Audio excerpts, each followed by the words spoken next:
Episode 2 की शुरुआत रियान से होता है। वो कल रात पार्टी में हुए किस को याद करके काफी परेशान होता है। दूसरी ओर उसके मेंशन में सभी सर्वेंट घर को चमकाने में जोरों शोरों से लगे होते हैं और कुछ सर्वेंट अपनी मालकिन यानी कि रियान की मोम की वेलकम के लिए मेन डोर पर खड़े होते हैं। जिसके बाद रियान की मोम की एंट्री होती है। वो काफी दिनों बाद इंग्लैंड से वापस घर आई होती है, जिस वजह से रियान उससे शिकायत करता है कि आपको तो मेरी फिक्र ही नहीं है। इस पर उसकी मॉम कहती है, तुम्हारे ख्याल रखने के लिए इतने सारे नौकर चाकर रख रखे हैं, मैं इससे ज्यादा क्या फिक्र करूं। इस बात से चिढ़कर रियान अपने स्कूल चला जाता है, जहां उसका सामना कांघा से होता है। फिर वो अपने बंदों से उसका हिसाब बैठाने को बोलकर जेई के पास चला जाता है। वो उसे सवाल करता है कि तुमने कांघा को किस क्यों करने दिया, जिस पर जेई कहती है, अब हम दोनों का ब्रेकअप हो चुका है, तो मैं किसके साथ क्या कर रही हूँ वो मैं बताना तुम्हें जरूरी नहीं समझती। रियान कहता है, ठीक है, जिस वजह से तुम ये सब कर रही हो वो वजह मैं जान कर रहूंगा, चाहे मुझे किसी भी हद तक क्यों ना जाना पड़े, मैं पता लगा कर ही रहूंगा। जिसके बाद रियान के कहने पर उन सब नाम का बंदा स्कॉलरशिप स्टूडेंट के लीडर छानबिन से कांघा को बैकआउट करने को कहता है। जिस पर छानबिन बहाना देते हुए कहता है, उन सब इस बार मुझसे थोड़ी गलती हो गया है, उसकी अकल ठिकाने कैसे लगानी है उसके प्लान में बना ही रहा हूँ। तभी कांघा हंसने लगता है। वो उन सब से कहता है, जिसकी अकल ठिकाने लगानी है उसके सामने ही प्लान बना रहे हो, जिस वजह से बातों ही बातों में कांघा और छानबिन लड़ पड़ते हैं। तभी वह टीचर आ जाती है, जिस वजह से लड़ाई रुक जाती है। फिर क्लास के बाद कांघा जेई से सॉरी कहता है, बिना उसके इजाजत के कल रात पार्टी में उसे किस करने के लिए। जिस पर जेई कहती है, उस दिन तुमने अपनी शर्ट देखकर मेरी मदद की थी, इसलिए मैं तुम्हें एक एडवाइस दे रही हूँ, जितनी जल्दी हो सके तुम स्कूल छोड़ दो, क्योंकि तुमने रियान को उकसाया है और यही एक लौता तरीका है उससे बचने का। रात में रियान अपनी और जेई का क्यूट वीडियो देखकर उसे मिस कर रहा होता है। तभी वहाँ हेरा आती है। वो रियान से कहती है, जेई को ऐसे रोने धोने वाले लड़के बिल्कुल पसंद नहीं है। आगे हेरा कहती है, मेरे पास एक आइडिया है, क्यों ना तुम भी किसी और लड़की को डेट करके जेई को जेलस फील कराओ, क्योंकि मुझे लगता है जेई के दिल में अब भी तुम्हारे लिए फीलिंग्स है, इसीलिए तो वो यहाँ आई थी। आते टाइम मैंने उसे गेट पर देखी थी, इसीलिए तुम्हें ये ट्राई करनी चाहिए। लेकिन रियान को ये आइडिया बिल्कुल पसंद नहीं आता, लेकिन वो हेरा से कहता है, क्यों ना इसके जगह पर तुम मेरी मदद करो, पता लगाओ कि जेई आखिर मुझसे ब्रेकअप क्यों करना चाहती है। जिस पर हेरा कहती है,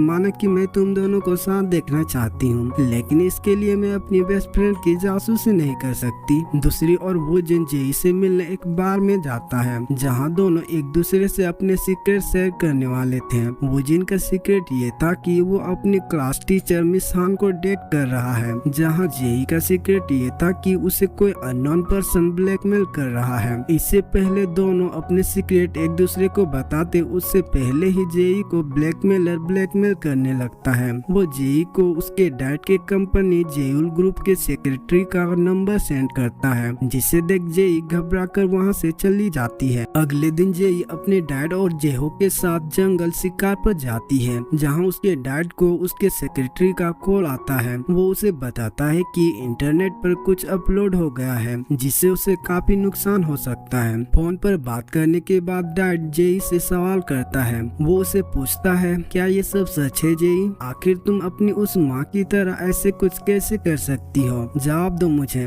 तभी जेई अपनी आंखें बंद कर लेती है, जिसके बाद हमें पता चलता है कि ये सब जेई इमेजिन कर रही थी। दरअसल उसके डैड के कंपनी में कुछ इश्यूज आ गए हैं, जिस वजह से उन्हें शिकार छोड़कर वापस जाना पड़ता है। दूसरी ओर कांगा स्कूल में रियान और उसके दोस्तों को लॉकर में कुछ नशीले गोलियां रखते हुए देखता है, जिससे उसे अपने भाई इन्हान की बातों का याद आ जाता है कि स्कूल में नशीली गोलियां का इस्तेमाल होता है। इधर जुवोन प्रिंसिपल ऑफिस आता है। यहाँ हमें जुवोन का एक सीक्रेट पता चलता है। दरअसल प्रिंसिपल जुवोन की मॉम होती है। वो जुवोन को रियान और उसके दोस्तों से दोस्ती करने को कहती है, क्योंकि वो लोग पावरफुल लोग हैं, ताकि आगे चलकर वो लोग जुवोन की मदद कर सकते हैं। तब जुवोन पूछता है कि मॉम, आपने इन्हान की मौत को कैसे कवर किया कि पेपर पर एक भी आर्टिकल नहीं छपी? पर वो उसकी बातों का कोई भी जवाब नहीं देती, बस उसे अपनी पढ़ाई पर ध्यान देने को कहती है। इधर कांगा अपने क्लास टीचर मिस हान को बताती है कि रियान रियान के लॉकर में नशीली गोलियां रखी गई है, आपको उसे चेक करना चाहिए। लेकिन मिस हान रियान के लॉकर को चेक करने से डर रही होती है। तभी कांगा मीडिया में जाने को धमकी देता है, जिस वजह से टीचर मान जाती है और रात में रियान के लॉकर को खोल देती है। फिर टीचर कांगा को डांटती है क्योंकि कांगा जिसे नशीली गोलियां समझ रहा था वो तो एंजाइटी में ली जाने वाली दवाइयां थी, लेकिन फिर भी उसे तसल्ली के लिए मेडिकल में चेकअप करने को देती है। दूसरी ओर जेई हेरा को बताती है कि वूजिन के बर्थडे वाले दिन किसी ने मेरी एक वीडियो बनाई थी और वो अब मुझे इंस्टाग्राम पर ब्लैकमेल कर रहा है, पता लगाओ कि वो इंस्टा आईडी कौन यूज करता है। जेई से मिलने के बाद हेरा अपने फ्रेंड के साथ हीलिंग फॉरेस्ट के ट्रिप के लिए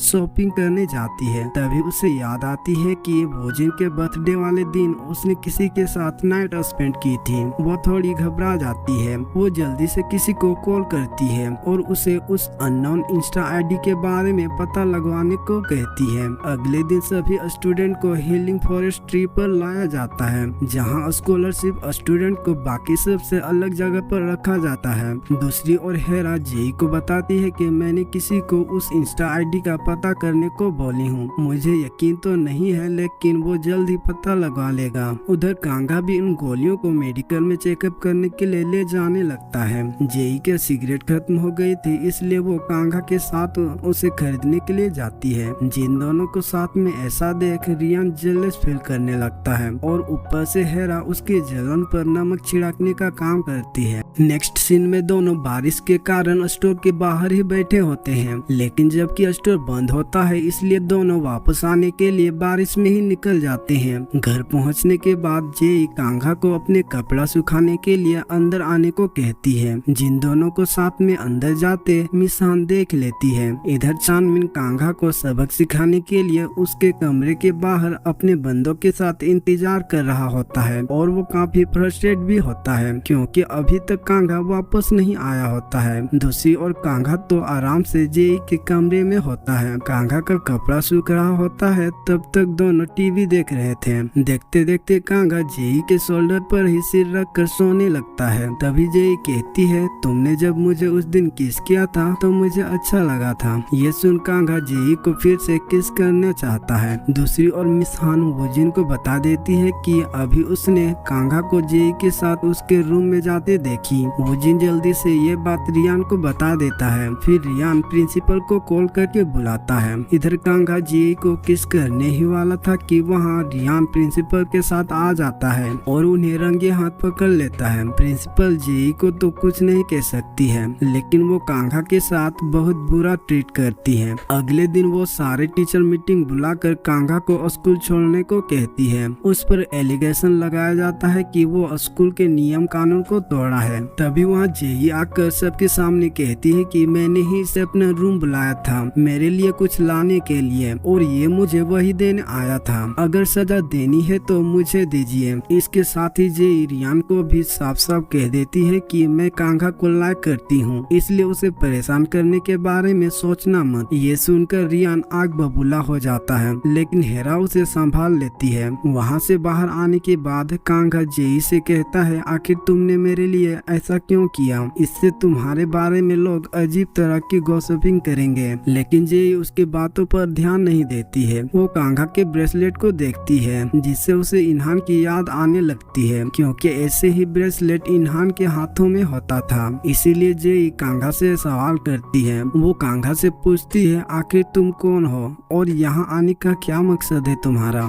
तभी कांगा कहता है, ओ तो तुम्हें पता चल गया। और इसी सस्पेंस सीन के साथ एपिसोड 2 यहाँ एंड होता है। और अगर आपको वीडियो अच्छी लगी हो तो प्लीज लाइक करके चैनल को सब्सक्राइब जरूर कर देना। मिलते हैं नेक्स्ट एपिसोड में। Thank you for watching.